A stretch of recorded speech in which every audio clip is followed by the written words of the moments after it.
Hello আমার sweet cute বন্ধুরা, কেমন আছো তোমরা সবাই? নিশ্চয়ই আমার গল্প শুনে খুব সুখ নিচ্ছ এবং আনন্দেই আছো। তোমাদের আনন্দ দিতেই তো আমি প্রতিদিন নতুন গল্প নিয়ে হাজির হয়ে যাই। তো চলো, তোমরা যারা এখনো আমার চ্যানেলটি সাবস্ক্রাইব করোনি তারা প্লিজ আমার চ্যানেলটি সাবস্ক্রাইব করে দাও। তো চলো, ভিডিওটি লাইক করে চ্যানেলটি সাবস্ক্রাইব করে দাও। হাতে লাল গোলাপ নিয়ে হাঁটু গেড়ে আমার সামনে বসে থাকা মেয়েটা দেখতে পরীর মতো সুন্দর, কিন্তু আমি তার প্রপোজ অ্যাকসেপ্ট করতে পারবো না, কারণ মেয়েটা হলো আদরের দুলালি আর আমি হলাম গরিব ঘরের একজন সন্তান।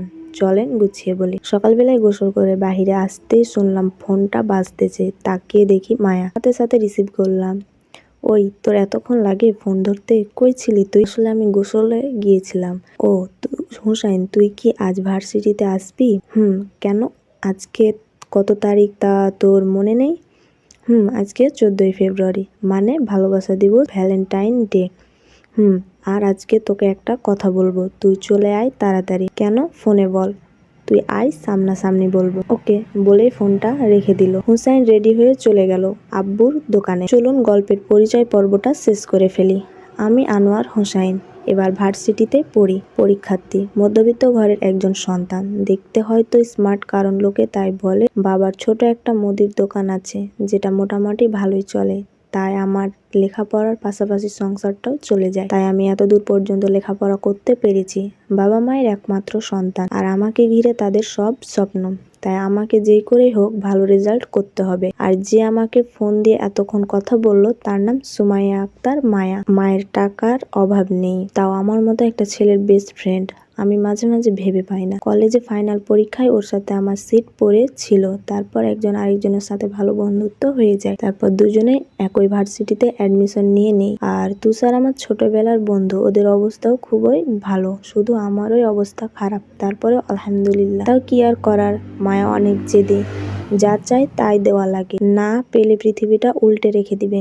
যা চাইবে তাই পাবে। ওর সাথে বন্ধুত্ব করে ভুল করেছি। এক বেলায় না খেয়ে জোর করে খাওয়াবে, বেশি রাতে অনলাইনে থাকলে মেসেঞ্জারে ঝাড়বে, আর কোনো মেয়ের সাথে কথা বলতেছি দেখলে সবসময় ওর মনের কথাগুলো আমার সাথে শেয়ার করবে, আর সারাদিন ফোন নিয়ে জ্বালাবে। আর আমার কাছে আমাকেও দিতে হয় বাধ্য হয়ে। আর বাস্তবে পরিচয় আমরা দুই ভাই বোন। বোন বড়, আমি ছোট।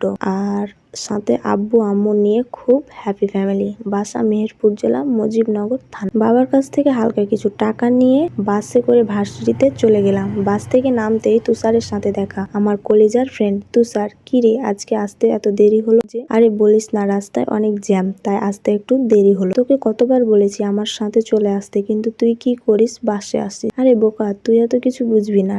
আমার মতো হলে তারপর সব বুঝতি। শালা, আমি কি তোর থেকে আলাদা? না। আচ্ছা এসব বাদ দিয়ে চল ক্লাসে। আজকে ক্লাস করবি? কেন? আজকে ইলু দিবস, আর আমাদের কচি খোকা ক্লাস করবে, বলে তুষার হেসে উঠল। আবে চুপ কর আর চল ক্লাসে যাই। ক্লাসে না গিয়ে চল, মায়া পাঠিয়েছে তোকে নিয়ে যেতে। কোথায়? সবাই যেখানে বসে আড্ডা দেয়, ক্যান্টিনে। ও আজকে ফোন দিয়ে বলছিল কি যেন বলবে, চল যাই। বলেই তুষারকে নিয়ে চলে গেলাম ক্যান্টিনে। ক্যান্টিনে ঢুকেই নজর পড়ে গেল নীল শাড়ি পরে বসে থাকা পরীর দিকে। চমৎকার সেজেছে আজকে, দেখতেও বেশ মায়াবী চেহারায়। মায়ার তাই ওর কাছে গিয়ে বললাম, কিরে তুই না কি বলবি বলেছিলি? সোজা হয়ে দাঁড়া আগে, তারপর বলবো। এবার বল। সোজা হয়ে দাঁড়িয়ে বললাম। মায়া কোনো কথা না বলে একটু হাঁটু ভেঙে বসে পড়ল। তারপর পিছন থেকে একটা লাল গোলাপ বের করে আমার সামনে ধরে বলল, আই লাভ ইউ হুসাইন। আমি অবাক হয়ে গেলাম ওর কথা শুনে। কি বলল ও আমাকে ভালোবাসে? দেখতে হয়তো সুন্দর হতে পারি, তবে মায়া এখনো জানে না চেহারা দিয়ে যে জীবন চলে না। কি বলবো কিছুই বুঝতেছি না। সবাই তাকিয়েছে আমার দিকে, আমি কিছু বলছি না দেখে তুষার হালকা করে টোকা দিল। কিরে কিছু বলছিস না কেন? মায়া, উঠ, সবাই তাকিয়ে আছে। না, তুই আগে রিপ্লাই দে। উঠ, তারপর বলতেছি। আগে বল, তারপর উঠবো। তুই উঠে বাহিরে আয়, তারপর তোর উত্তর দিব। বলেই লাজুক চোখে তাকিয়ে ওর সামনে থেকে বাহিরে চলে গেলাম। মায়া আর তুষার আমার পিছন পিছন ভার্সিটির বাগানের একটা বড় গাছের নিচে গিয়ে দাঁড়ালাম।